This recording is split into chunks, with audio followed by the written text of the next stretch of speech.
Welcome to Incredible Idaho. I'm Jack Hemingway. Tonight's show starts with a story on Idaho's black bear.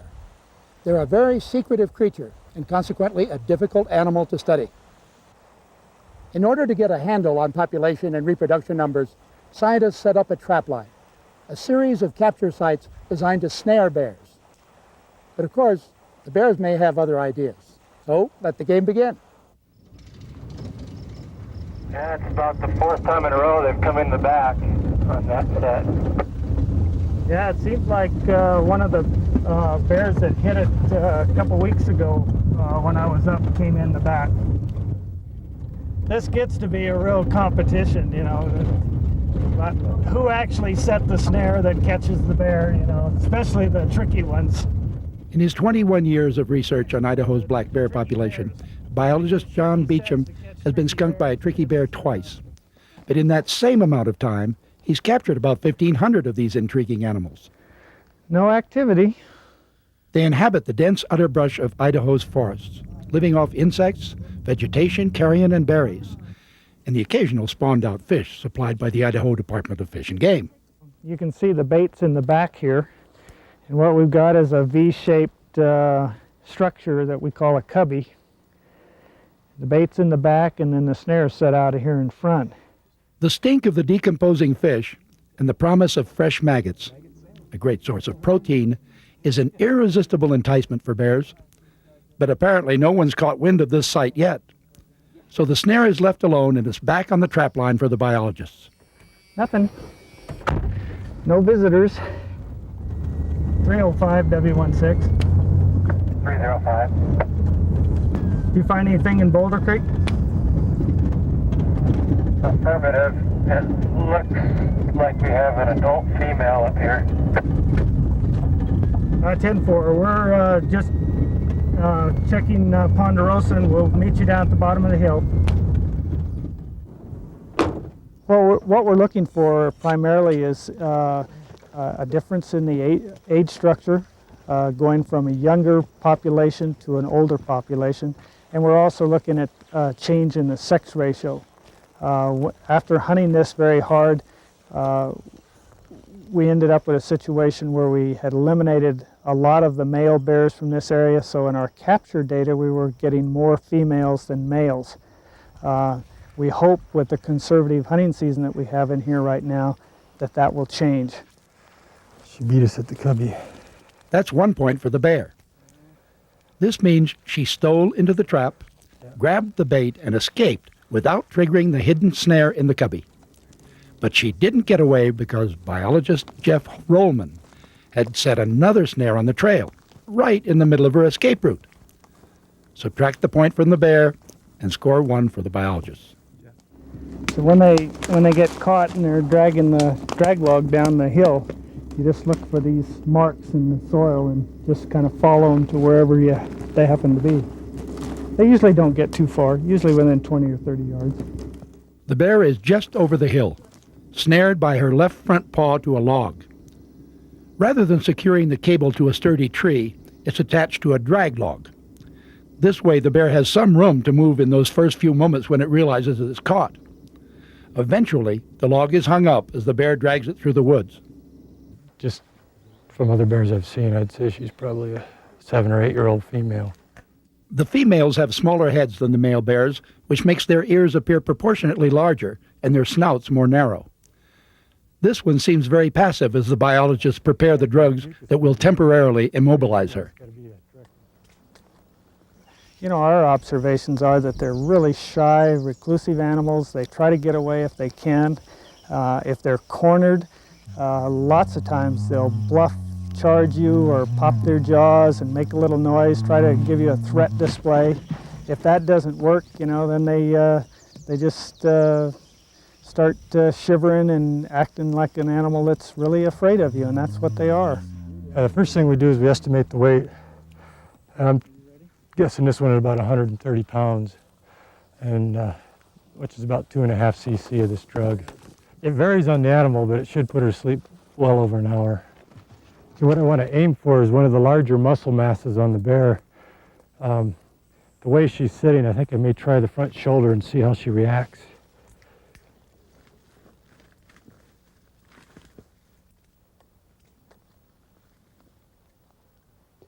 She was really calm.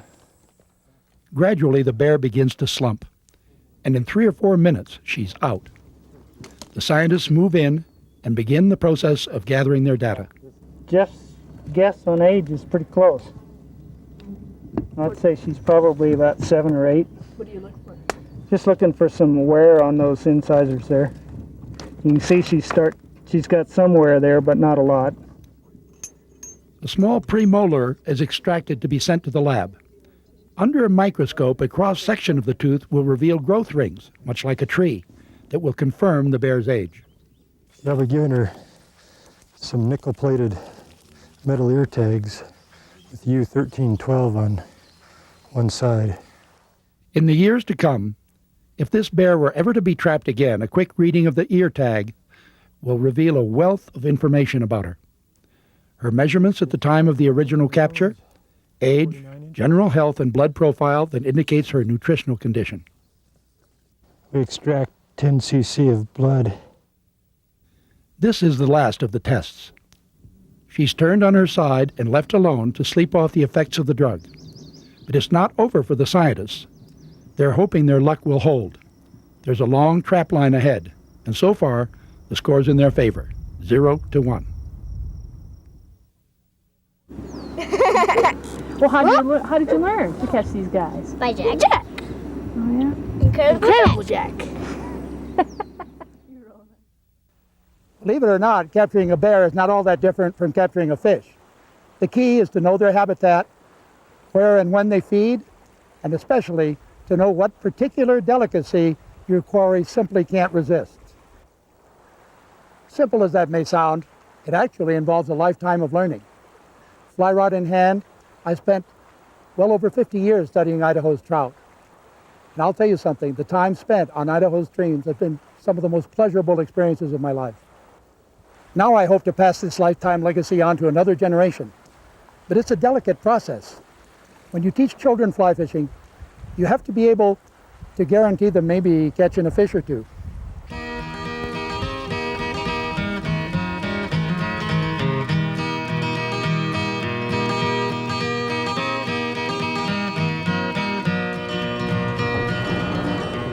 You can't go fishing in Sun Valley without going to Silver Creek and getting the right thing. Anticipation is part of the pleasure, and even children as young as my niece and nephew, 8-year-old Whitney and 11-year-old Aaron, can be caught up in the magic. And sometimes general confusion of outfitting a fly fishing venture. So we're going to put very small flies on it because these fish eat little tiny bugs. They don't feel good? Here, this foot, here. Those are pheasant tail nymphs. And they look like the nymph of a little tiny mayfly. Those are the biggest shoes I've ever seen on a little girl. That's gonna work. Okay, well I guess we're all set. We'll go out to the pond. Thanks, guys. All right, Jack. Have a fun day. Now this is a knot I showed you the other day. Have a little trouble with it, but it takes time. You know, what we're doing here is just probably the simplest form of the sport. When it gets exciting is one, fishing for larger fish, for wild fish, finding out, learning what the insects are, realizing, what the fish are taking and being able to figure it out. And I think that the other values are really getting out and being in a beautiful place like this and really enjoying all the other aspects of nature and not just thinking about catching and killing fish. That's not really what it's all about. A little more energy on the back cast. That doesn't mean further back, it just means more power. There, that was a good cast. Kids don't like to be forced to do things. They like to do things because they want to do them. So the key is not to push them too much. Here you go. Here you go. Here you go. Now just pull in. Hold the rod with your right hand. I'll tell you, right up here. Right up there. If you don't get a little initial success, there aren't very many kids that have the patience to stay with it. Right here. Right here. Whitney, bring him right here.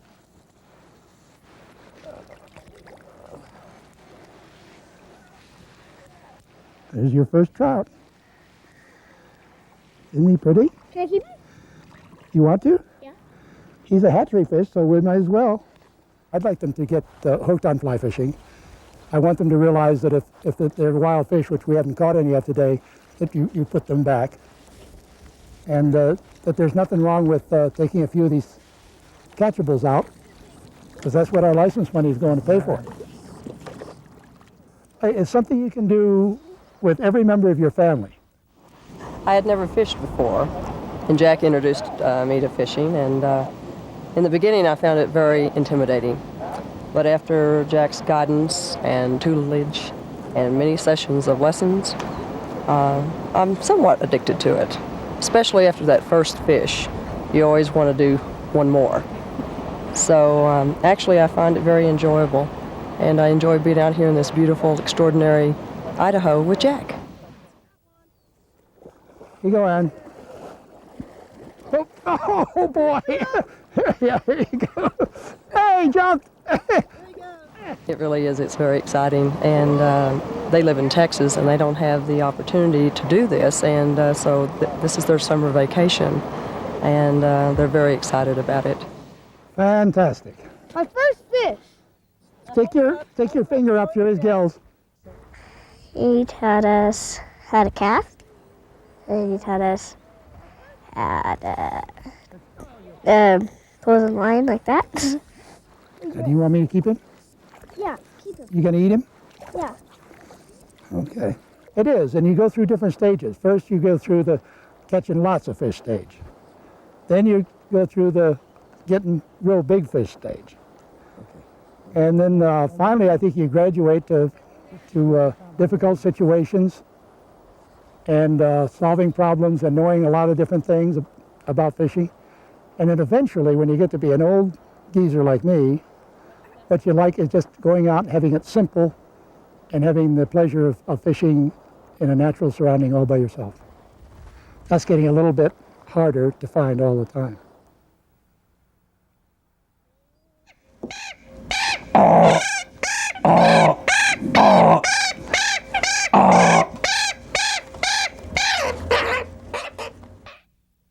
The plight of the sockeye salmon has made us here in Idaho deeply conscious of the frightening reality of a species that was once plentiful dwindling down to 3 or 4 individuals. When numbers reach such low densities, any attempt at recovery becomes a real gamble. One way to help safeguard an endangered species is to use a technique scientists call a surrogate research project. The idea is to use members of a healthy population of a similar species to test the recovery strategy. These noisy fellows are juvenile Hawaiian crows, or alala. Only 13 adult birds are known to exist in the wild, all located on the island of Hawaii.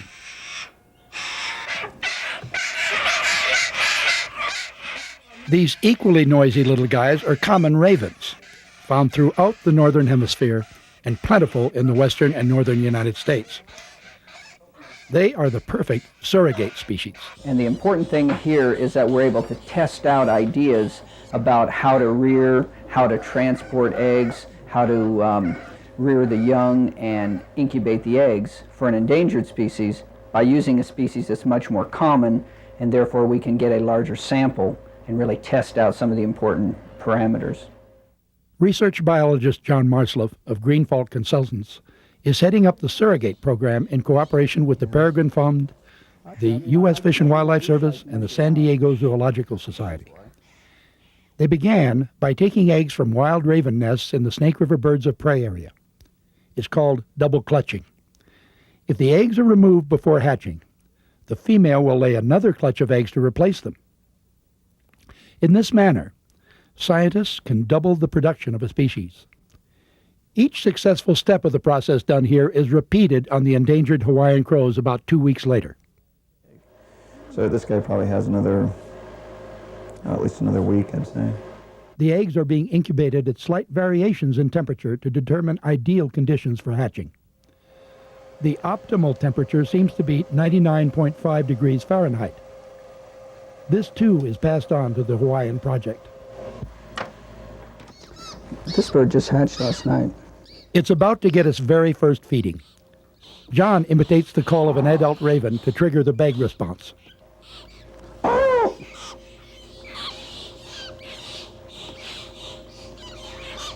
He's plenty hungry. The incubators shelter nestlings of all ages and stages of development.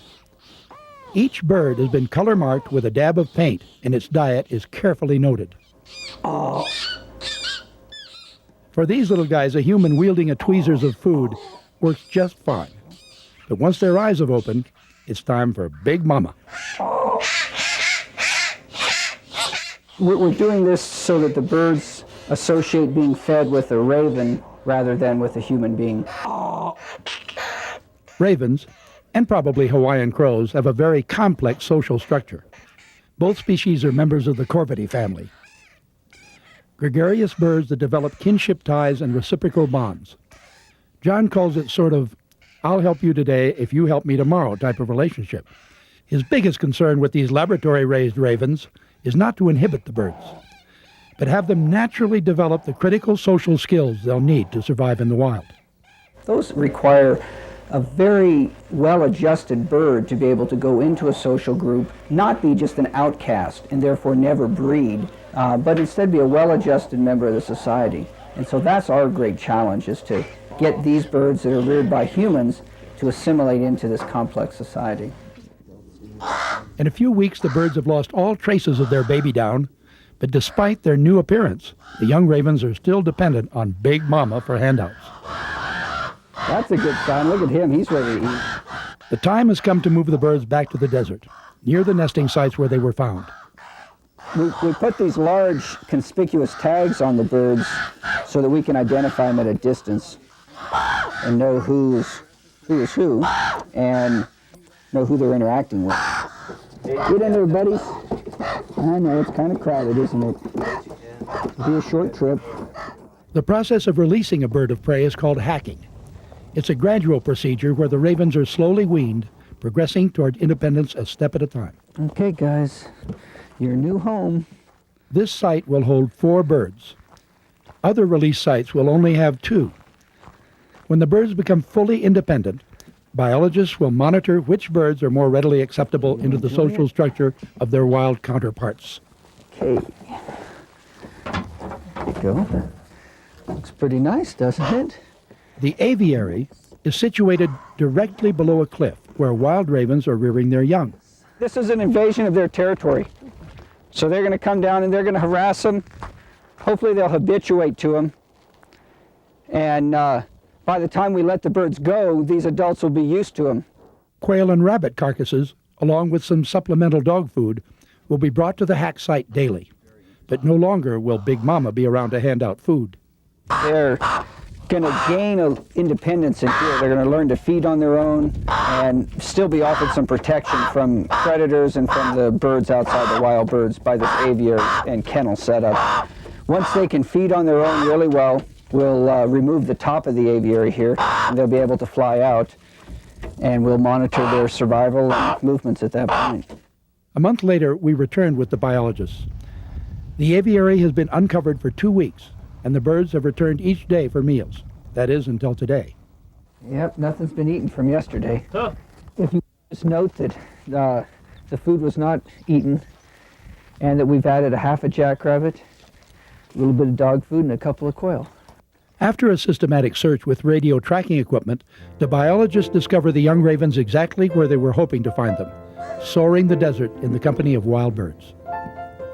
The 4 young ravens have joined the wild ones who were nesting near the hack site, raising the hope that the 2 parent birds will guide and care for them along with their own offspring. As for the surrogate study, it appears the larger group releases are more successful than those hack sites that held only 2 birds. One more bit of information that becomes a building block in the struggle to save the endangered Hawaiian crow.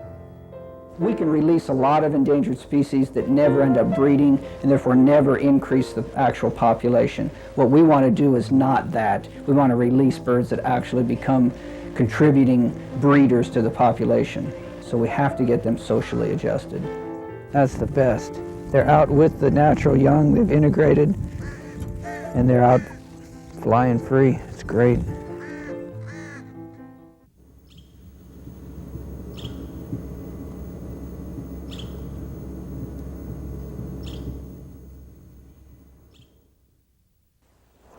As we close our show tonight, we'll take you to the Stanley Basin in the heart of the Sawtooth Mountains. The midsummer sun has finally begun to chase away the snow in the high country, and the valley is lush with the splendor of summer.